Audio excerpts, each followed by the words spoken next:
Good morning, daydreamers. Uh, these videos are going to squish what ego I have left, which is a good thing. That makes me happy. So, good morning. It is Saturday here. I missed yesterday.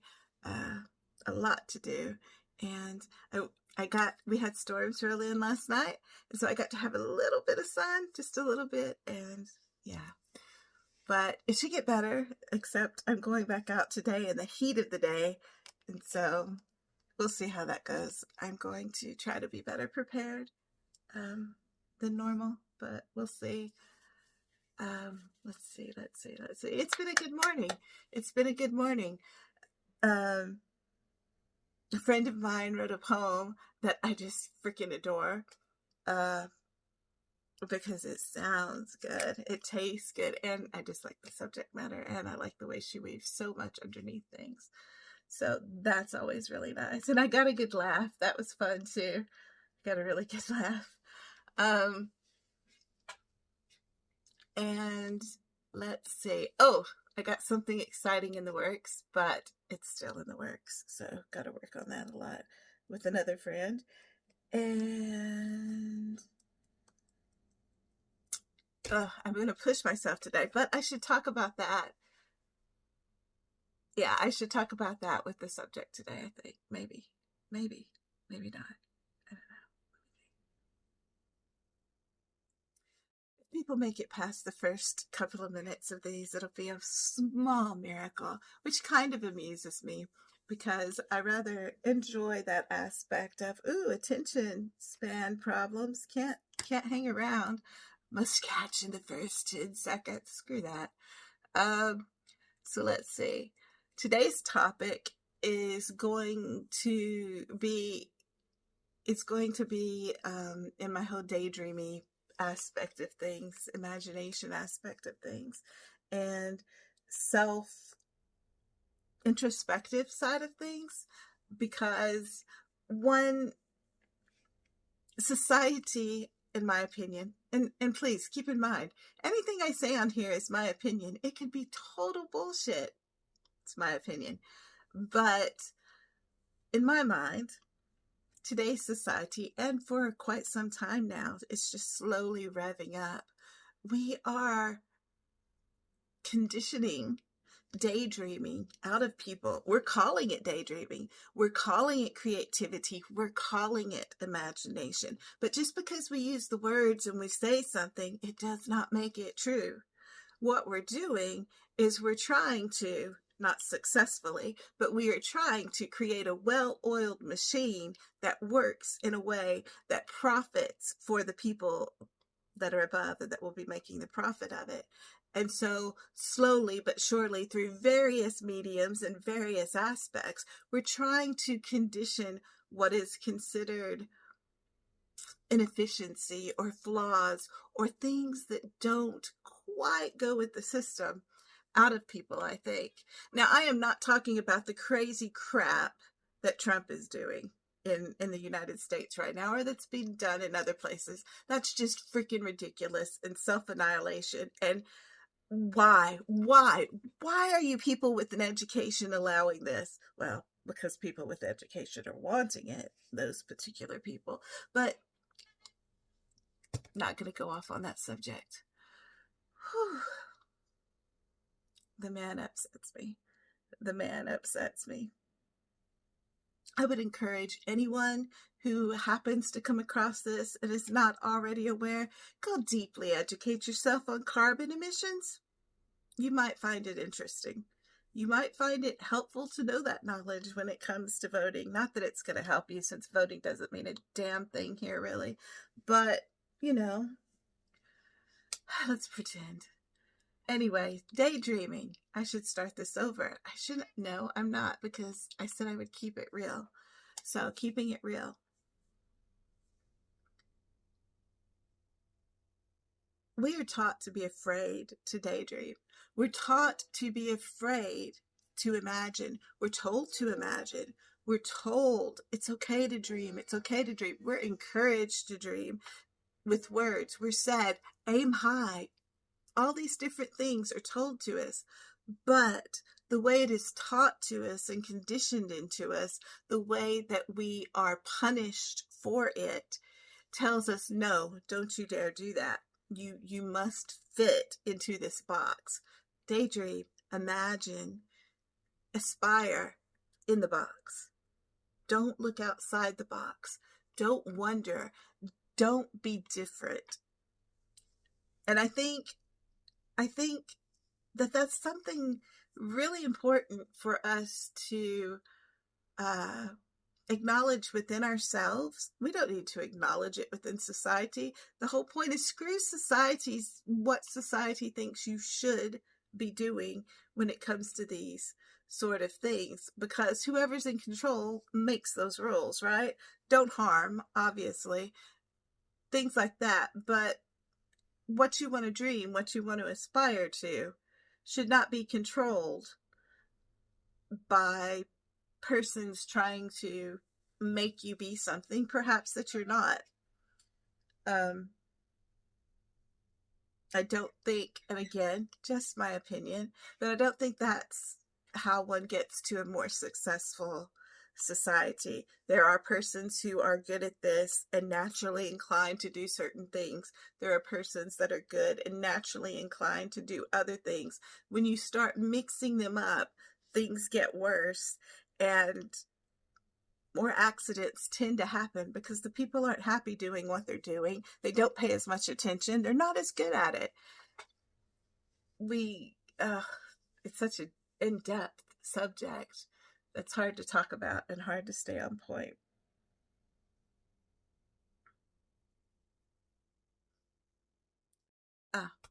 So a great example, I think, and it's going to be kind of obtuse, but isn't everything.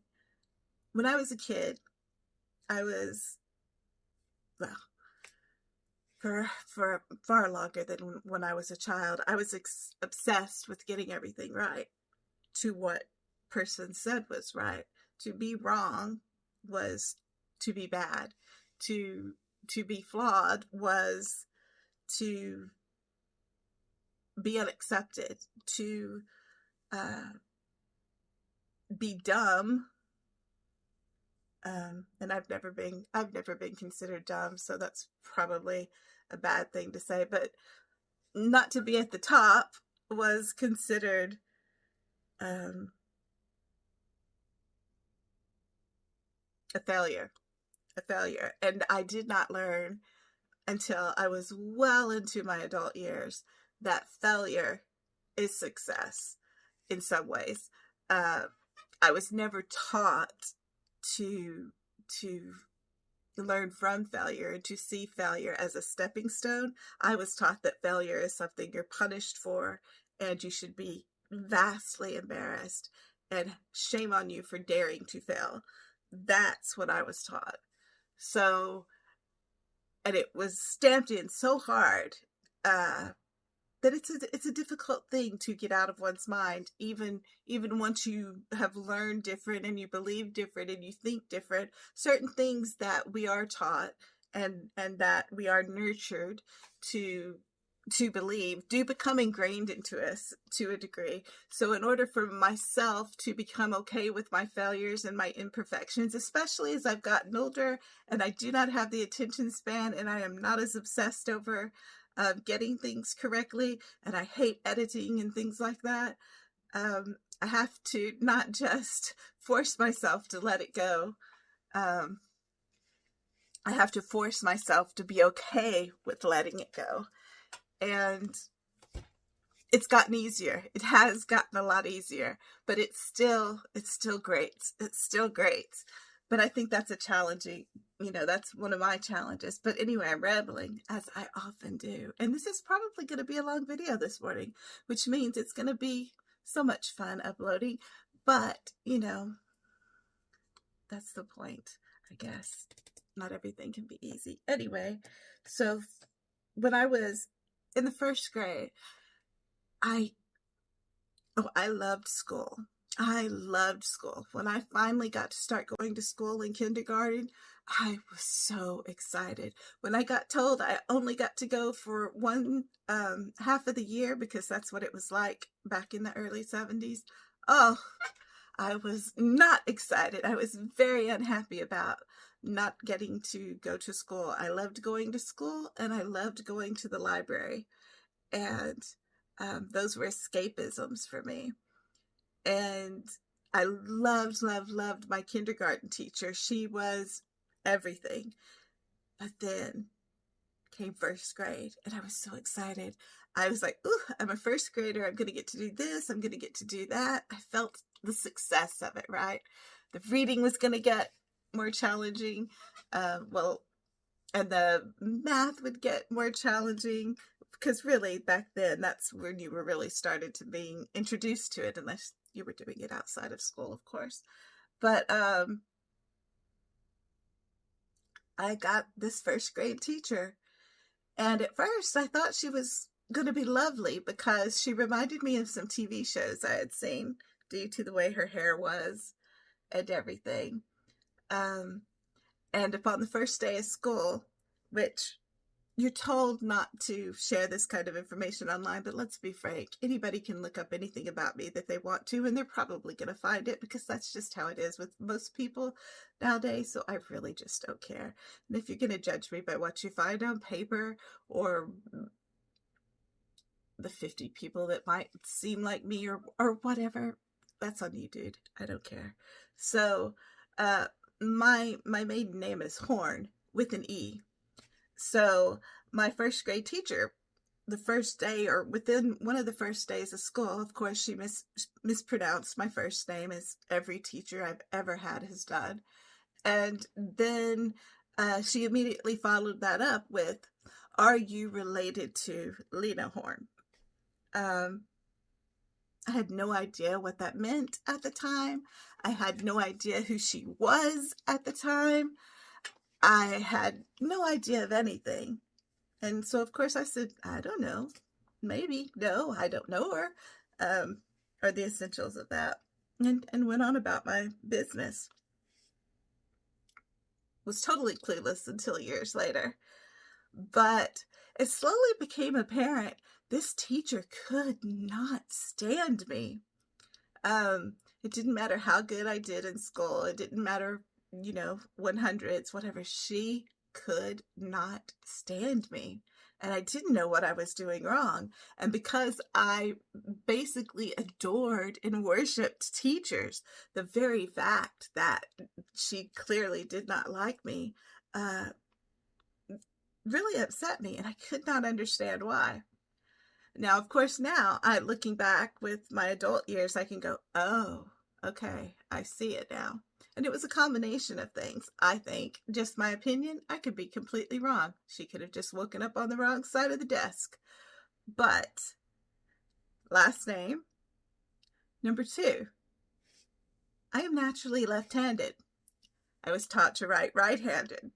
My penmanship was completely illegible, far beyond the first grade. I almost flunked the first grade because I could not get my penmanship looking correct.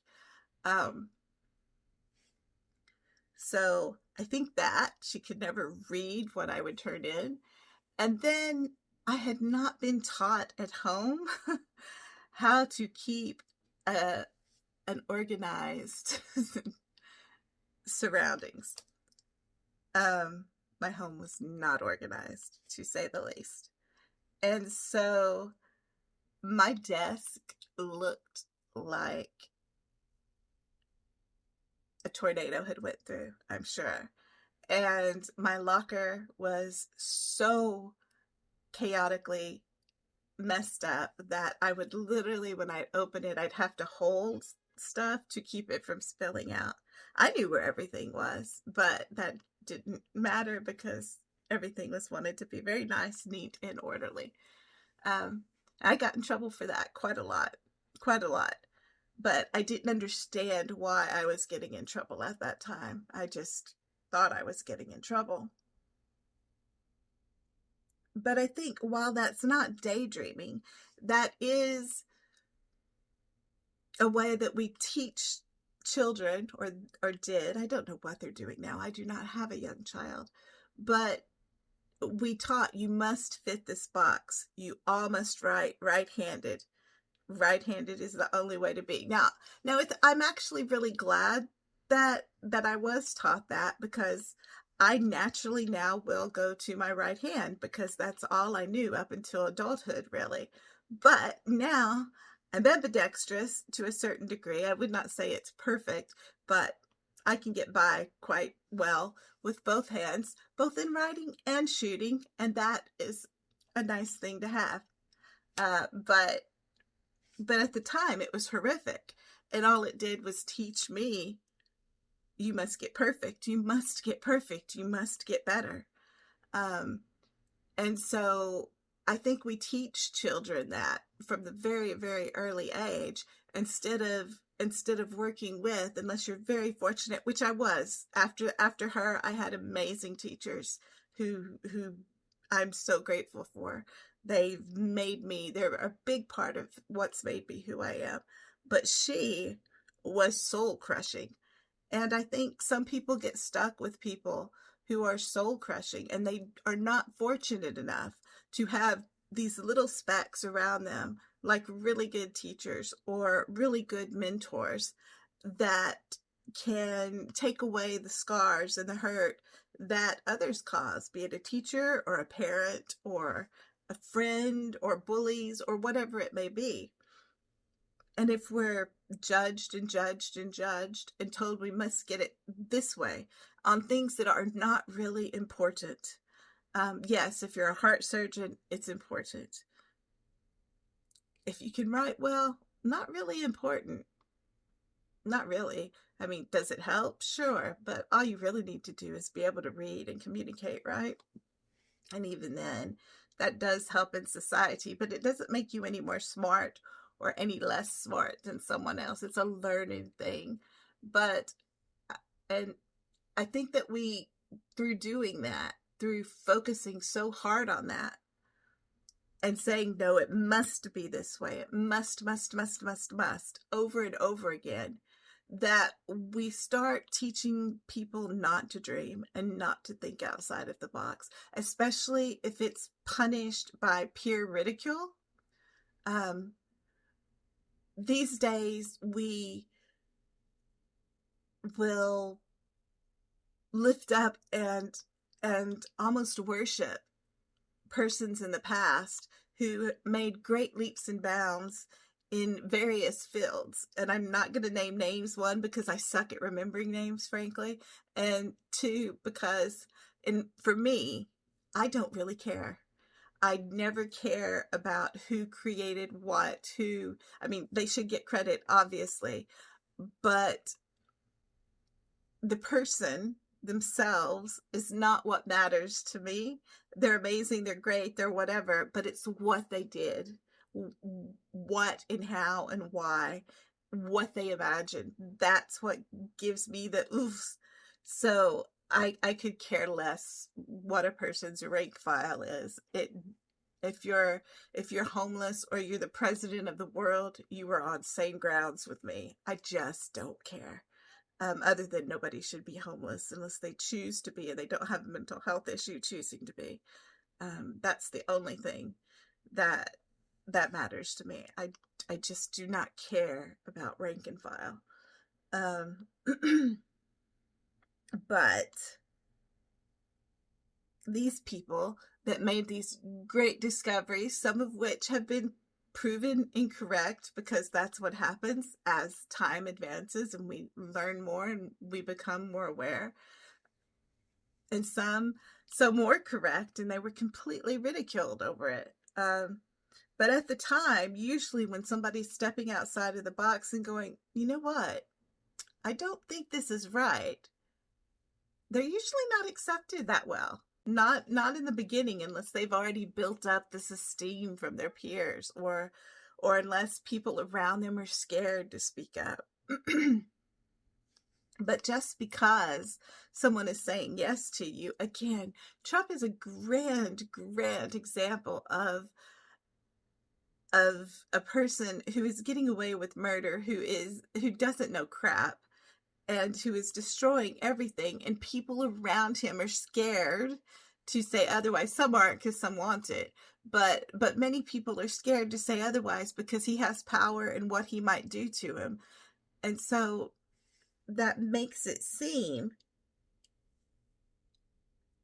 like what he's saying is correct. And so everybody's going to fall in line so that they don't upset their peers and create this very flawed system.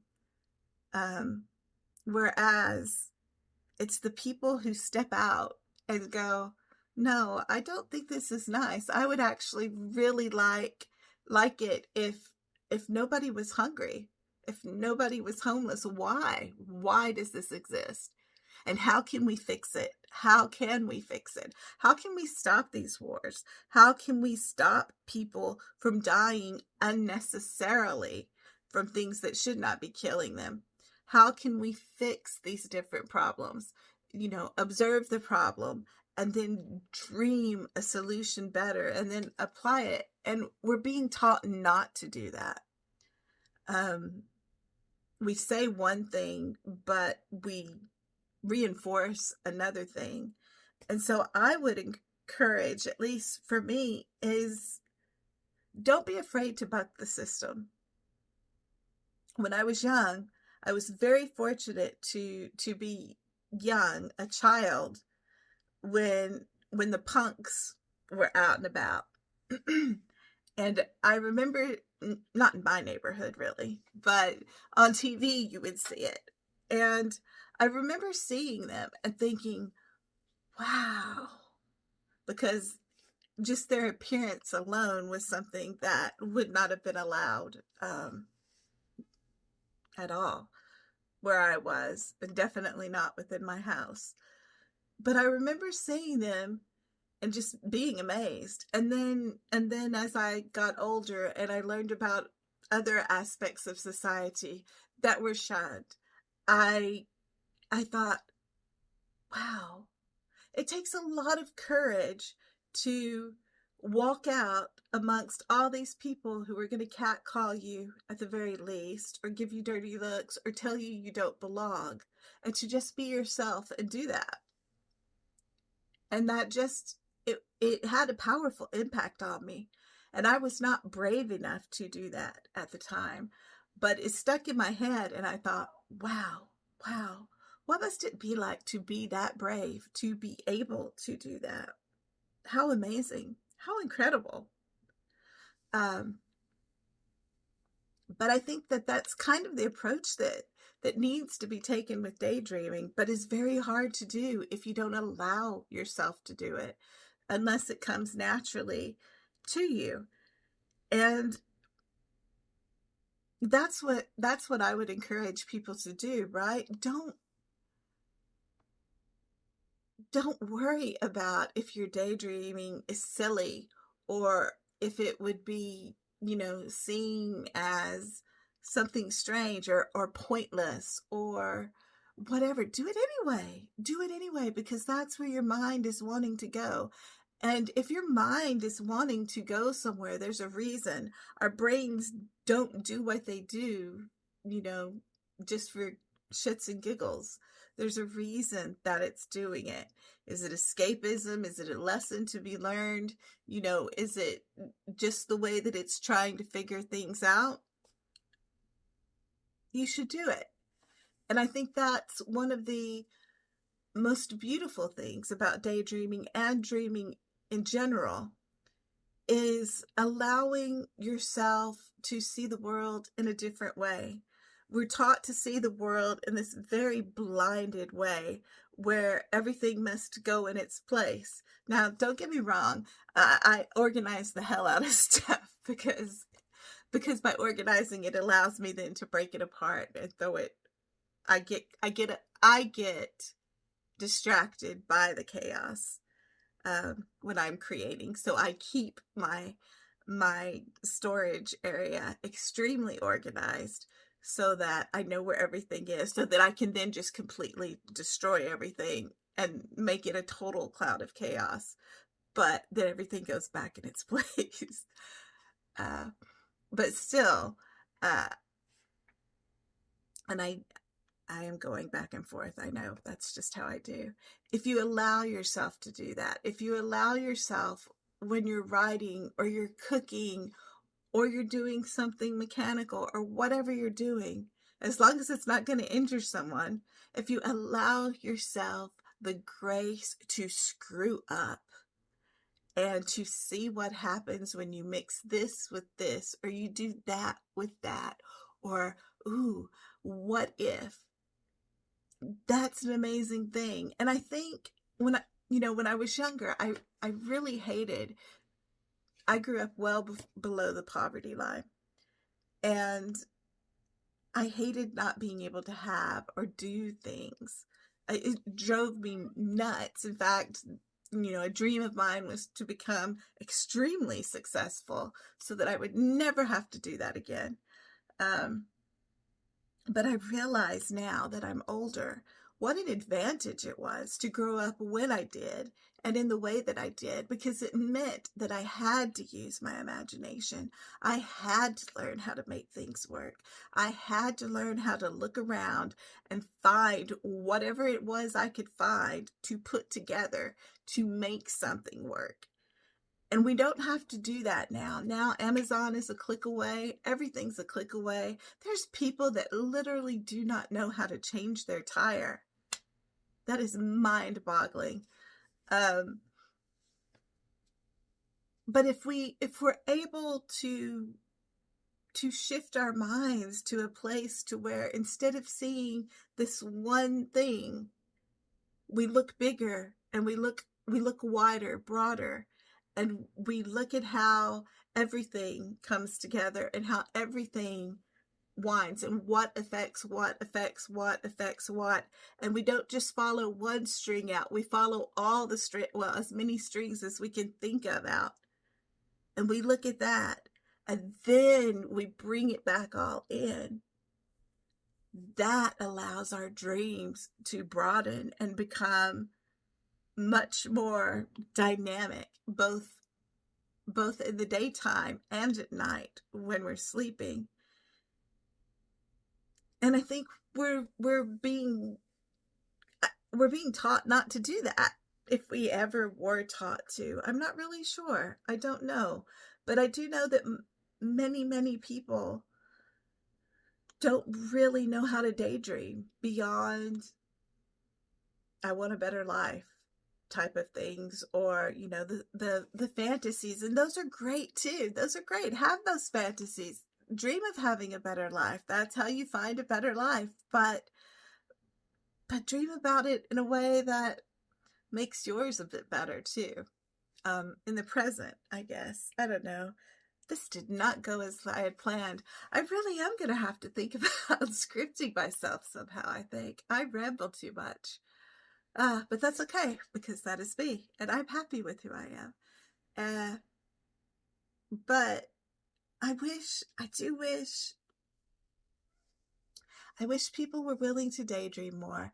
I wish whenever, for example, since this is, video and what I'm doing, when I'm on Instagram and I'm wandering around looking at people's writing and stuff, and reading what they say about their writing, I wish that people were willing to daydream more, that people were willing to get uncomfortable in what they write, that people were willing to not need to be like everybody else so as to fit in.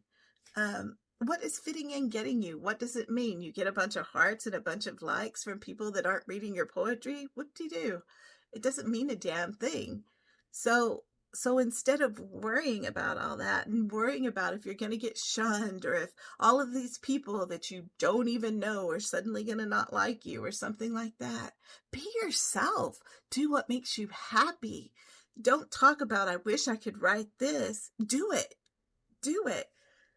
I wish I could write forms. Well, you're going to suck at writing forms when you first start writing them. Unless you're just really, really talented, you're going to suck. Even really, really talented people write sucky forms sometimes. Nobody writes everything perfect. Not every creation is perfect, and no matter what you create, ever, ever, ever, if everything you do is perfect, then you are not pushing yourself hard enough, and you are not getting outside of your comfort box, and you're not learning, and you're not growing. That's the reality. In order to grow, in order to become more, in order to take in more, you have to make mistakes. You have to. That's the only way it happens. So make those mistakes. Screw up. Don't worry about, oh, it must be this, it must be that, I must fit into this, this is popular, this is what's getting attention. So what? Yay, you can follow a crowd. Yay, you can do what the algorithmic overlords and peer pressure overlords are telling you to do. Is that what you want to do? Is that who you are? Is that what you want to be? Is that what makes you happy? Or are you doing it because it's become a habit and you've been trained to do it? Are you allowing yourself to dream? Are you allowing yourself to fantasize and to wonder and to experiment and to play? To play. Playing is so important for mental health, especially when we've got so much going on like we do right now, and so much is being driven into our brains to keep us at a heightened state of anxiety. And damn, there's some really good things to be anxious about. But we still, if we don't want to just become these easily controllable reactionary shells of life, we have to be willing to play. We have to be willing to express ourselves.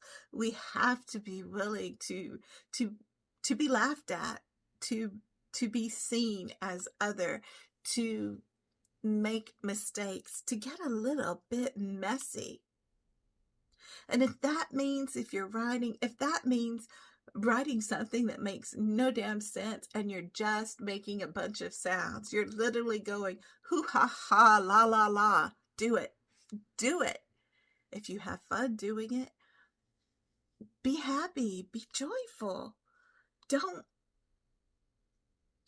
cave to be something else and lose the daydreamy part of you, I guess. And that's a hard thing to do. I mean, I am all up in myself, in my head, and I still have that problem some. But being aware is, a great thing, because it means you can change things to a degree. I mean, not everything in the world is exactly changeable without certain parameters, but still you can tempt and you can try and you can change your own perspective and how you work and how you go about things, I think. And that is part of being daydreamy, to me anyway. People kind of think that daydreaming stereotypically is this whole glitter and rainbows and floofy la la la, I'm lost in space kind of mindset. But it's not. It can be, but it's not really. When I'm daydreaming and I'm getting lost in space, which I do, I totally go out there. But where I'm going out there is on all the things I've learned about whatever it is that I'm currently daydreaming about. If I'm looking at a flower and I'm going totally googly goo over this flower and imagining all the different things I can with the flower, everything I've learned about that and everything I've learned about the processes that go with it are all making up part of that daydream. And as I watch and I observe and I see the ants coming or the bees flying in, then I go off in that. Oh, well, then this goes here, this goes here, and then from here, this goes here, and this goes here. It's about seeing the processes and then trying to understand them from the perspective of the creatures doing it, or the plant that's rising up, or the wind that's brushing across the air. That is daydreaming, not just seeing how it affects me or where I am in the picture. It's seeing the whole picture not being afraid to color outside the lines, because our lines are so messed up and keep us from seeing our reality really well. And then taking all of that, all of those different things. What are the different sensories of this, and this? What are the different functions of this, and this? How do they interact together? What do they do? Where do they go? And building a web with that, and then going up from there. That is daydreaming. And you can do that with your creativity. You can do that with anything. As soon as you learn how something works. I put up these simple little resin cats yesterday that I made onto my stories, and the difference between someone doing resin this way and someone doing the resin this way is you learn how your resin works, learn how the different resins works, learn how the different things that go into the resins work, learn how the different types of dyes and colors work, learn the different chemical reactions, learn the way the sun reacts with the pigments. Once you start learning all these different things, then you can take all of that knowledge and combine it together and create something different and daydreamy. And you can use all of this natural knowledge, all of this knowledge of how things are going to chemically and naturally work together, and use those skills, those language.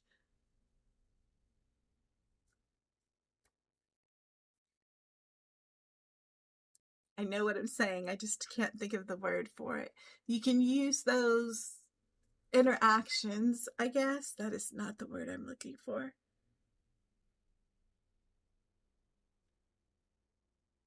You can use those, whatever that is, to recreate it in what you're doing. Because once you know how everything works and how it does it, you can use that to your advantage. That's daydreaming. Learning, mixing, exploding. In my mind, anyway. That's what daydreaming is. It's not some whimsical, fancy, la la la land. It can be. It is. I do that too. But by doing that and taking it to this whole other direction, you can do so much more with it. And I think that's why it's so important that we just keep daydreaming. That we teach people how to daydream, that we encourage daydreaming, because it is through daydreaming, it is through the act of daydreaming that these great discoveries are made, that these delicious concoctions are made, that these medicines are made, that all of these things are made. Scientists daydream. The really, really good ones, they daydream the hell out of things, because they have to get to where they're going. Everybody, machinists, engineers, everybody daydreams. And the ones that make these vast changes, unless they steal the ideas, they have to daydream, because you have to daydream to see something new. And so I think that daydreaming is an unequivocal, important, highly, highly important, necessary part of our evolution. I think we have to do it if we want to survive. And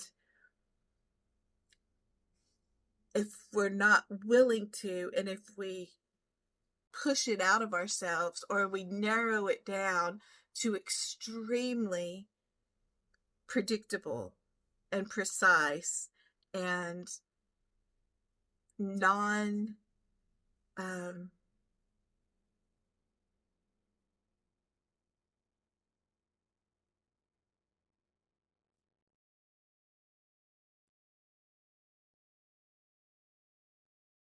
think of the word again. I apologize. I do this a lot. I can't find words a lot, and especially right now, because I stay in a pre-migraine state. And because I'm having migraines quite a lot, I really stay in that state.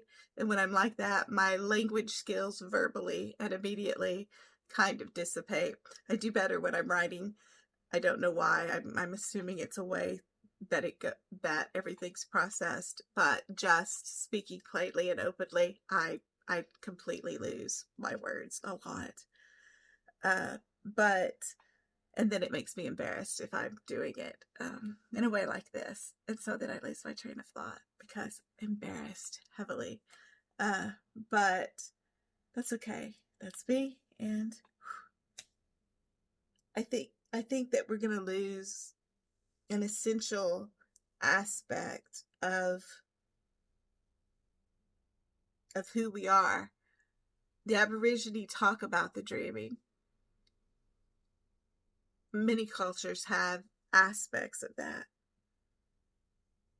When we sleep at night, our brains are working through problems and subconscious fears and worries to help try to keep us surviving. Dreaming and daydreaming is so important, so very, very important. And we need to start teaching people how to do it better and stop trying to teach them not to. And it's not about this. This is not daydreaming. Me talking to you isn't daydreaming. Trying to encourage people to do stupid things on video to make money, that is not daydreaming. That's dumbing society down. I mean, yes, they dream up new things to do like that, but it's not quite what I'm referring to. And that's not to be derogatory towards that. But it's an example of what is being, it's almost a distractionary example, I think. I don't know. This was supposed to be a really uplifting video, and it got dark. It got dark, or it was dark the whole time. I think that's one of the things too, perhaps with daydreaming or anything like that, is you're seeing both sides of things. So it's almost impossible to have light and giddy without dark and somber, because there's two halves of the same whole. And so for something to be complete, you kind of have to have both. And it doesn't make one ugly or one beautiful or one dark or one negative or one positive. In fact, often it's quite the opposite of what we've learned to think. But it just it strengthens the mesh, and our mesh is being ripped apart in ways that are quite archaic. And that's sad. It's just sad. So I guess that would make sense as to why I went there.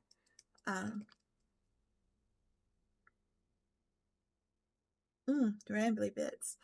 But yes, I oh my gosh, it says 42 minutes. That's not good. Daydreams, have some. Don't listen to me. Oh my goodness. Daydreams are important, and I wish other people would daydream. And this is not how you teach someone to daydream, but it is how you teach someone to ramble about daydreaming in a weird sort of way, and how to be themselves on camera when it is going to be very embarrassing. But that's a good thing, and I think we should all get more comfortable with that. If we were more comfortable with being embarrassed, if we were more comfortable with just being ourselves, the world would be a better place, I think. We wouldn't be so judgy, and we would be more accepting of a wide variety of personalities and ideas. And we have been for a while, if not always, and are becoming more so locked down in our judgments, even as from a sort of weird appearance, it looks like we're not, but we still are. And so I just think it's a pretty amazing thing, people who choose to be themselves and put themselves out there, and dream and mess up and are goofballs and don't do what everyone says to do just because everyone says to do it. Not including Trump. Every time I say something like that, then that comes to mind, and it's like, no, I'm not saying that's okay, because that's really not okay. I mean, it's okay if he wants to be that way. It is not okay to run a country that way, though. That's called disaster in the making. But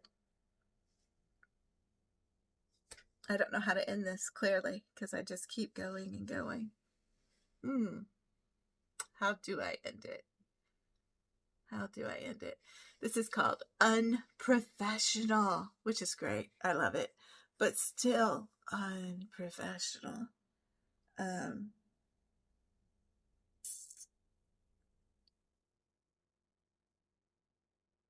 should just say, may your view shine brightly and go. That would be awesome. Go have a daydream. Write your daydream. Oh, that's right. I'm supposed to do that. Oh. Invite you in by saying, go write your daydreams in the comments. It's so hard to remember to do that sort of interactive kind of thing and act like I'm talking. That feels so fake. It feels really, really fake. I can do it. I've done it when teaching, but it feels really fake, doesn't it? See, I'm just staring at you.